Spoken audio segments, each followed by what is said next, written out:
Assalamualaikum warahmatullahi wabarakatuh. Kembali lagi di channel Bagong Android. Kali ini saya akan membagikan tutorial cara kirim foto atau kita buat story di aplikasi Telegram 2026.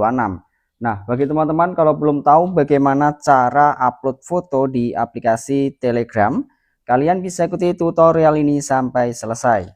Oke, yang pertama di sini kita cari aplikasi Telegram kita. Kemudian kita login seperti ini. Selanjutnya kita seperti ini, kita refresh ya teman-teman.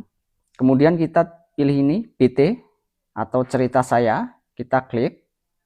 Kemudian kita arahkan seperti ini, kita coba foto ya teman-teman. Kita foto seperti ini. Selanjutnya kita lanjut, pilih lanjut. Kemudian posting cerita. Oke, sekian tutorial ini. Semoga bermanfaat. Jangan lupa subscribe dan share video dari channel Bagong Android. Wassalamualaikum warahmatullahi wabarakatuh.